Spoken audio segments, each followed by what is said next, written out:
This is your girl Diva Diva Fashionista, and this is my weekly recap and review of the show Growing Up Hip Hop Atlanta. This is episode 6 in the first season, and it's entitled 99 Problems and Sound is One. So right out the gate, they're letting you know that the breakout star is Brandon, because it's all about Brandon. Now, hate him or love him, I've been seeing little things pop up in my YouTube feed, I guess because I've been reviewing the show, and I did see a live of his where he says he's not actually Deb Atney's son. He's actually her godson. So on the show, they might want to fix that because they're clearly putting Deb Atney's son. So that is number one. And so he's basically, as you know, what usually happens with, sorry, and just as I was about to step away, he stopped screaming. So I apologize if you heard any baby screaming in the background. So basically, he's just like a lot of these reality stars. After the stuff starts, you know, airing and you start getting the backlash, you start to get the people saying things like, oh, they edited me that way, or this wasn't so and this wasn't so.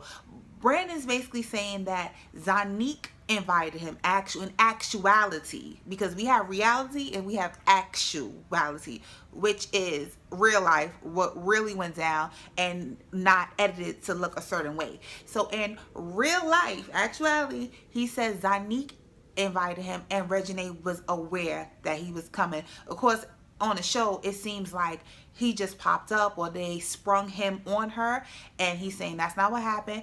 I don't know Reginae's side of it, but that's what I saw or heard Brandon say.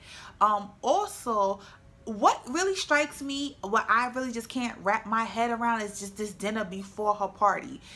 I just think that's totally fake, but kudos to them for sticking with the storyline, because as you can see, all of a sudden it's different hair, it's different makeup, it's different outfits. So you guys had a dinner, still had time to go home and change and get ready for the party. Like, that was like, cut it. You know, another thing that Brandon says, like, somebody on his live was saying that, you know, that someone they're related to does security, and he was like, what security? I've never met security. And I do have to agree, I don't think that they thought that it was going to be that kind of show. So you just see everybody everywhere, just people a part of the production, just everywhere, just different people. Like, they totally broke what they call that fourth wall, and just everyone is everywhere, and they're just like, one thing I would like to know is if they were trying to de-escalate the situation, because Toya confronts Brandon. As she confronts Brandon, she's letting him know, basically, stop talking about her father, which I don't get. Why would you tell him not to talk about the father and not to talk about your child and just leave your child alone, period? She's basically like, don't talk about her father. See, don't talk about her father. That's a legend. You're trying to get to where he is. Stop trying to knock him down.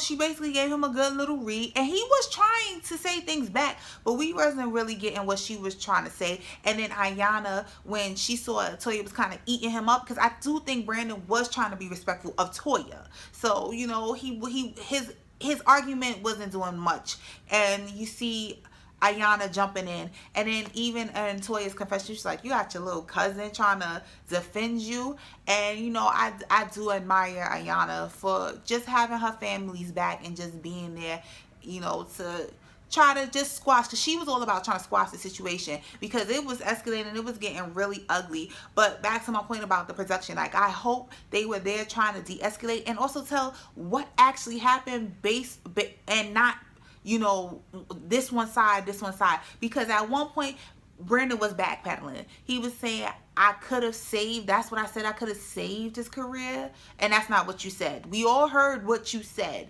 you know, and that wasn't it. But yeah, what I did like most about this scene is when Toya was talking to Reginae. Now, this is one thing I don't get.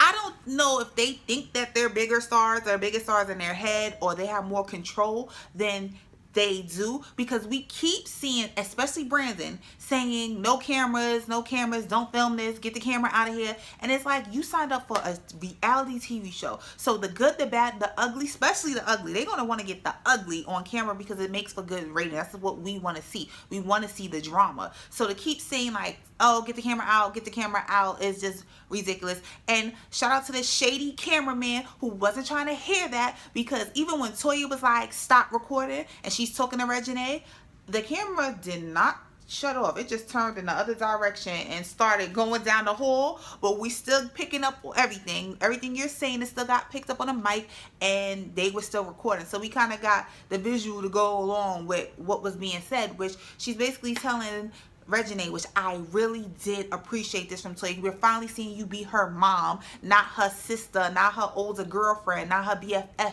You got to see her being her mom, because she said, you're going to apologize and we're going to squash this and just be done. And Regine is like, no, I'm good on that. But she said it again, like, you're going to apologize. I don't think we're going to get an apology, because in Regine's confessional, she was very clear with her saying, like, this is not over. So they go on to the party, which I don't believe for a second that the party was right after all of this. They get all glammed up and get to the party. We get to see Wayne again. Of course, Wayne is not saying anything. And Reggie's like, I'm not going to tell my father. You want to tell him? You're not going to tell him. He's going to be super upset. What's going to happen there? I just need some resolution to that. Tell him already. Just tell him already so we can get his reaction, and then we could just move on, which we're about to do. So on to Ayanna. Ayanna has a scene with old girl. I told you I don't like her. She has a scene with old girl, and old girl is like, since it's so important to you, I'm gonna meet your dad. And so Ayanna is super geeked, and she's when she kisses up on her, and she's like, oh, thanks. So she's happy. So Ayanna, of course, has to go talk to daddy, and she's talking to daddy, and she's showing her father her clothing line, samples of her clothing line, because as she puts it, she needs him to pay for it since she's not out in the street, because she quit a job, so she has no means of income. So she definitely needs daddy to pay for the clothing line. So we have the little drama, and he does a little DJ sound like wicka while he lets us wait to see his reaction to him paying for it. But we all knew he was going to pay for the clothing line, right? Really, right? And he talks about, this new generation not having the work ethic that they had, because he grew up in Hollis and Queens, by the way. And he had to work for everything he got. But, this new generation, these children, it's not the same. It's not the same struggle. So, his little princess, of course, she gets her way. And, of course, she has to bring up old girl. So when she brings up old girl and talks about, getting to meet her, he's like, I don't do that. Like, your personal life, I stay out of. And like, what dad stays out of your personal life? I mean, she's spoiled and you let her do whatever she wants to do. But at a certain point, you do need to know what's going on. You do need to give that guidance, because she needs guidance. She needs to see what I see, because I don't know if y'all see that this girl needs to go. So yeah, let's just fast forward and get into them going to dinner. They go to dinner, and dad is a little standoffish, and he does, Ayanna brings up how their relationship is going. Old girl, of course, disagrees, because when it is anything about how their relationship is growing or progressing or putting anyone else in it, she shuts down. So dad is like, if that's the case, if you're saying the relationship is like that, then y'all need to go your separate ways. And of course, Ayanna doesn't like that. Yada yada. I kind of went to go fix my makeup, so I don't really know how that scene finished, because I really kind of wasn't there. I'm just not here for old girl. Just go, girl, go. Okay. So what's going on with Bow Wow? Bow Wow gave us some good tea tonight. Bow Wow, I was just like, okay, now this is something interesting. His storyline is getting interesting at this point. He meets up with Uncle Snoop, and Uncle Snoop is telling him, that he's giving more advice. How much advice does Bow Wow need? He needs to go see Ayanna at this point. She needs to fix his life and his plate, because he's just all this advice. He's telling Uncle Snoop that he's about to retire, and Snoop is like, how you gonna retire before me? How I put you in the game and you're gonna retire before I do? Because Uncle Snoop, that's a legend. That's someone who has never fallen off. So yeah, I guess he's the best person to get some advice from, but it's still just like some more advice. And what I got out of this scene is, are they gonna go smoke? I'm like, are they about to, is that what I got from this scene? Because I was a little distracted. Yeah, with the advice again. And so as we go from that scene, we see Bow Wow chilling with the homies. You know, Bow Wow takes credit. I may have skipped that. Bow Wow takes credit. It's his fault because it was his idea to get Brandon and Regine together. Come, whose idea was it? We need to get a good, clear understanding on whose idea. Because Brandon said it was Zanique, and now you were saying it's your idea and Ayana's idea.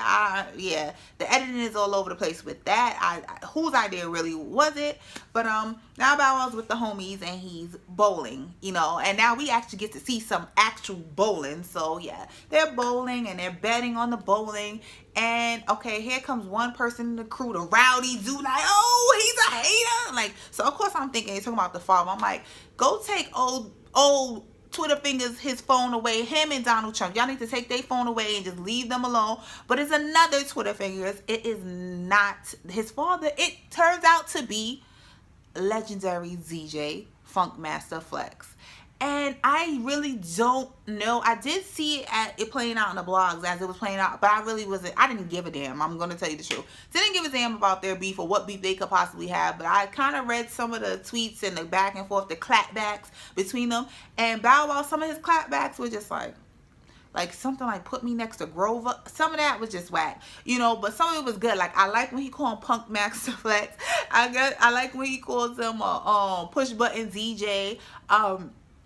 And Flex called Bow Wow a mumble rapper. Now that I did not know. And if you go back a few reviews, I called him the same thing. So I've been on point. I've been actually on point with these reviews, because a lot of the stuff I'm saying, this observation I'm making, just keeps coming back up in the actual episode. And I'm not privy to the next week's episode. Once if any of my observations from this one comes up, but that was one when I said, you know, Bow Wow was a mumble rapper. Flex said it too. So shout out to you, Punk Master, because you was on point. But anywho, well, basically they're beefing, and I think at a certain point it gets Bow Wow motivated to go to the studio. So he goes to the studio and he tries to record, but of course Jermaine is out of town, so he can't record. So he's talking to Brat, and he tells her what's happening, which I don't get.